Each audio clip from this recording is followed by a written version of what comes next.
Bismillahirrahmanirrahim. Assalamualaikum guys, semoga selalu sehat dan bahagia. Oke, kali ini kita akan sama-sama belajar tentang potret lembaga pembiayaan dalam pertanian. Happy watching! Nah, perkenalkan, kami dari DNK Team yang beranggotakan Desti Hidayati, Nurholisoh, dan Kurnia Hasti.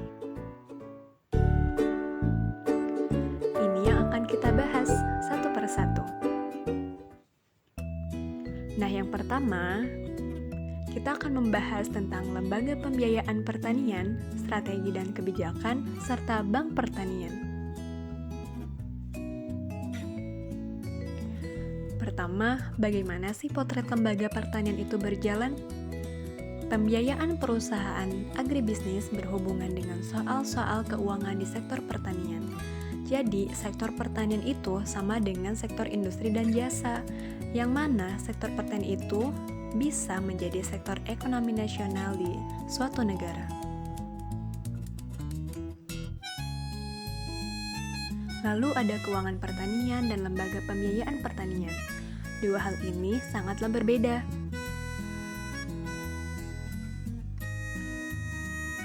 Keuangan pertanian dengan lembaga pembiayaan memiliki fokus tersendiri.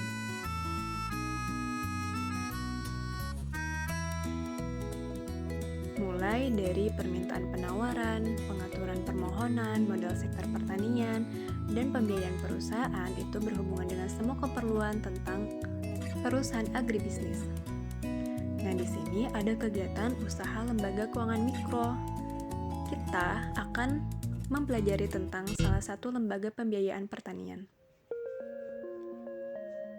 Yang mana kegiatannya itu sebagai jasa pengembangan, kegiatan usaha secara konvensional atau syariah, dan kegiatan berbasis free sepanjang tidak bertentangan dengan ketentuan perundang-undangan di sektor jasa keuangan.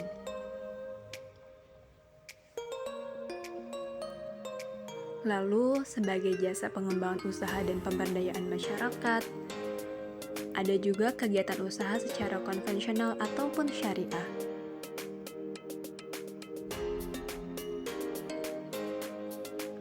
Nah, tujuan lembaga keuangan mikro atau LKM itu apa sih?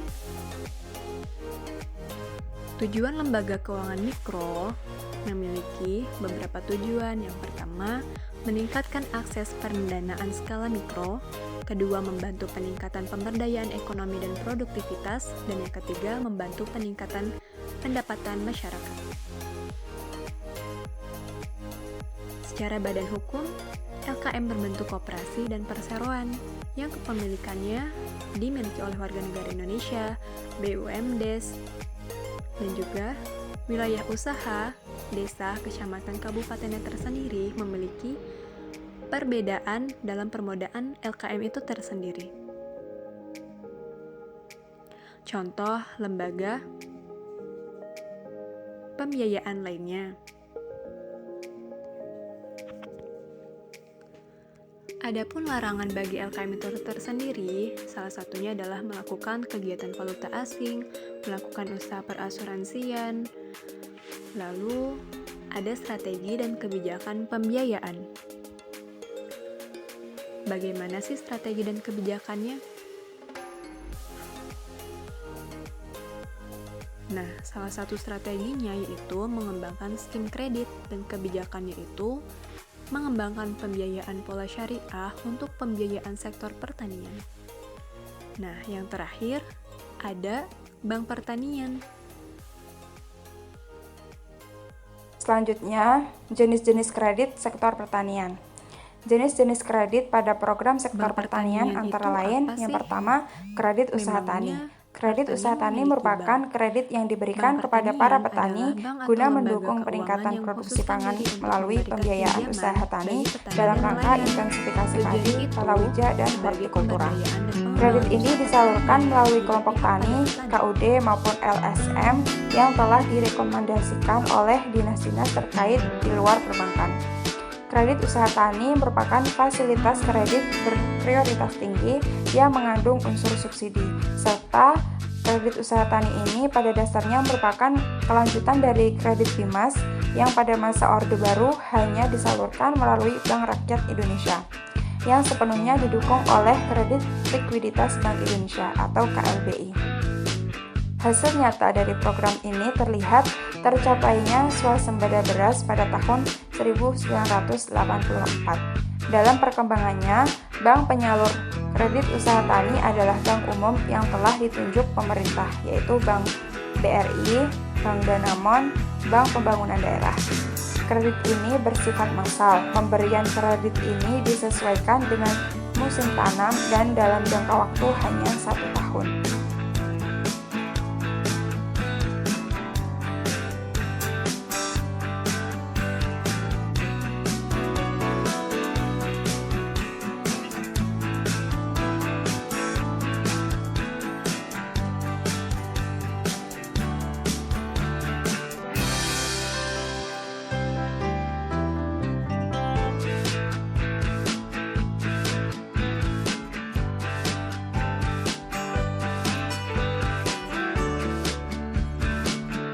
Kredit usaha tani merupakan kredit yang diberikan kepada para petani guna mendukung peningkatan produksi pangan melalui pembiayaan usaha tani dalam rangka intensifikasi padi, palawija, dan hortikultura.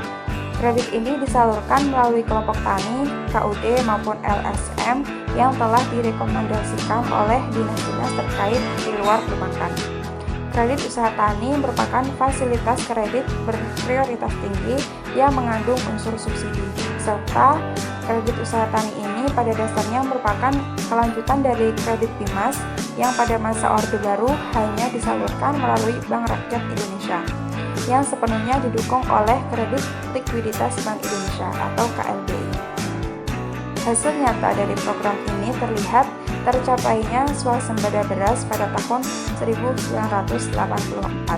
Dalam perkembangannya, bank penyalur kredit usaha tani adalah bank umum yang telah ditunjuk pemerintah, yaitu Bank BRI, Bank Danamon, Bank Pembangunan Daerah.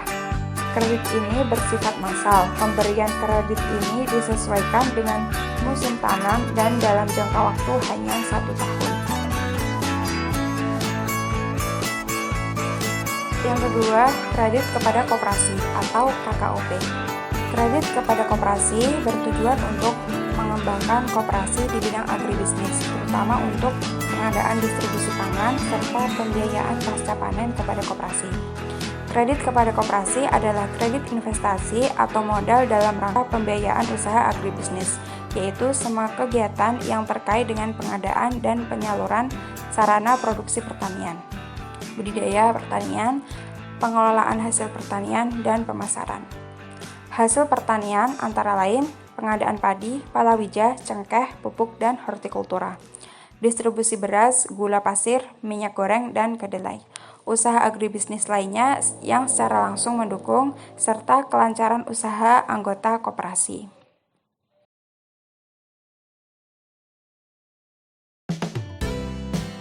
Selanjutnya, program kredit usaha kecil daerah aliran sungai atau disebut PKUK-DAS adalah kredit investasi yang digunakan untuk biaya pensertifikatan tanah atau modal kerja yang diberikan oleh bank pelaksana kepada petani dan peternak di daerah aliran sungai.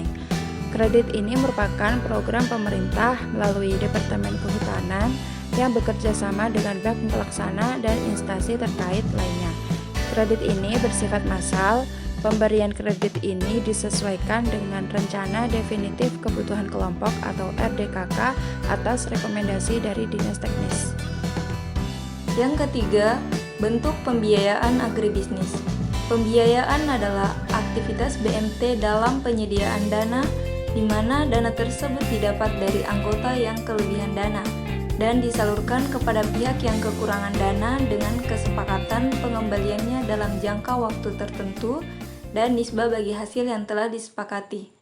Agribisnis adalah bisnis berbasis usaha pertanian atau bidang lain yang mendukungnya, baik di sektor hulu maupun di hilir. Penyebutan hulu dan hilir mengacu pada pandangan pokok bahwa agribisnis bekerja pada rantai sektor pangan. Agribisnis, dengan perkataan lain, adalah cara pandang ekonomi bagi usaha penyediaan pangan. Sebagai subjek akademik, agribisnis mempelajari strategi memperoleh keuntungan dengan mengelola aspek budidaya, penyediaan bahan baku, pasca panen, proses pengolahan, hingga tahap pemasaran. Dalam konteks manajemen agribisnis di dalam dunia akademik, setiap elemen dalam produksi dan distribusi pertanian dapat dijelaskan sebagai aktivitas agribisnis. Namun, istilah agribisnis di masyarakat umum seringkali ditekankan pada ketergantungan berbagai sektor ini di dalam rantai produksi. Adapun sumber pendanaan dari agribisnis, yang pertama adalah investasi atau penanaman modal oleh para pemilik. Yang kedua, peminjaman. Yang ketiga, dana yang berasal dari laba penyusutan. Dan yang terakhir adalah sumber utama dana agribisnis, itu lebih dari 50% merupakan kekayaan bersih dari perusahaan.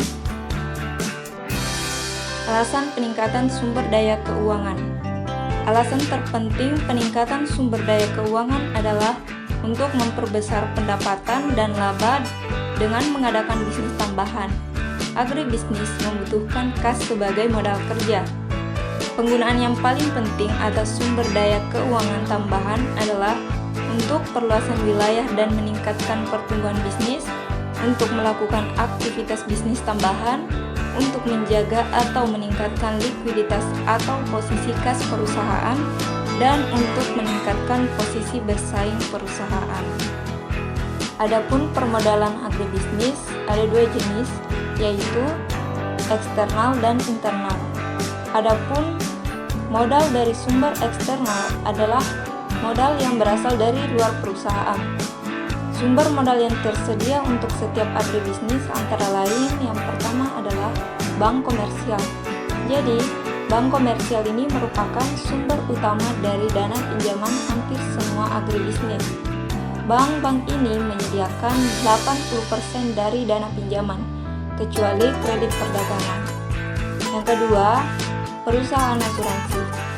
Hampir semua perusahaan asuransi tertarik pada pinjaman jangka menengah dan jangka panjang untuk pembelian aktiva tetap, seperti barang tidak bergerak. Yang ketiga, lembaga keuangan komersial. Lembaga keuangan komersial ini merupakan badan keuangan yang mengkhususkan aktivitasnya pada bidang pinjaman bisnis dan komersial. Lembaga ini lebih berani mengambil risiko ketimbang bank. Yang keempat, peminjaman oleh koperasi. Jadi, koperasi agribisnis dapat meminjam dari bank koperasi yang merupakan bagian dari sistem kredit usaha tani. Yang kelima, ada kredit dagang. Jadi, salah satu sumber modal yang paling diabaikan adalah kredit dagang yang diberikan oleh pemasok usaha agribisnis. Yang keenam, ada leasing atau penyewaan. Jadi, penyewaan ini memberikan peluang bagi banyak perusahaan agribisnis untuk memperluas aktiva modalnya tanpa harus meminjam uang. Sedangkan untuk sumber modal lainnya ada tiga. Yang pertama ada obligasi, yang kedua surat hutang, yang ketiga adalah wesel bayar.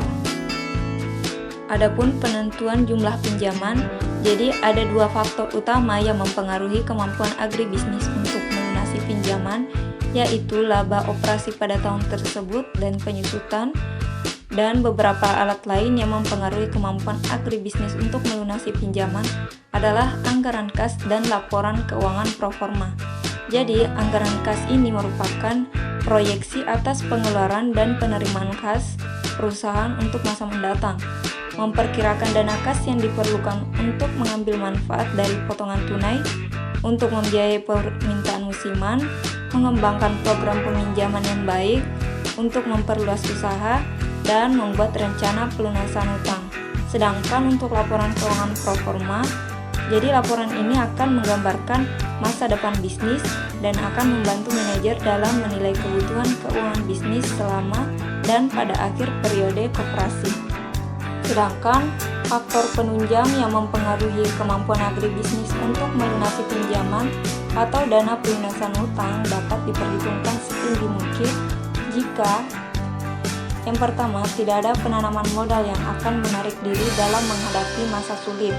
Yang kedua, rasio solvensi atau rasio antar kekayaan bersih terhadap utang cukup baik atau jumlah modal kerja besar. Yang ketiga, banyak sekali aktiva tetap yang dapat dijual. Dan yang terakhir adalah adapun prosedur pinjaman. Jadi, pemberian kredit bank kepada masyarakat pada umumnya melalui tahap-tahap tertentu, antara lain pengajuan atau pendaftaran, pemeriksaan, keputusan, realisasi kredit, pengawasan dan pembinaan, atau jika ada, dan pelunasan. Adapun persyaratan pemilihan bank, yang pertama adalah ketepatan bank, kemudahan dan kesederhanaan. Yang kedua adalah kemanfaatan dari pelayanan bank itu sendiri.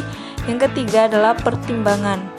Nah, di sini ada beberapa pertimbangan. Yang pertama adalah sikap bank terhadap usaha agribisnis progresif atau tidak. 2. Jenis kredit yang ditawarkan memadai atau tidak untuk memenuhi kebutuhan usaha agribisnis.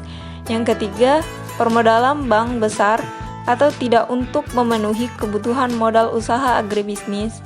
Yang keempat adalah pemahaman pegawai bank terhadap usaha agribisnis.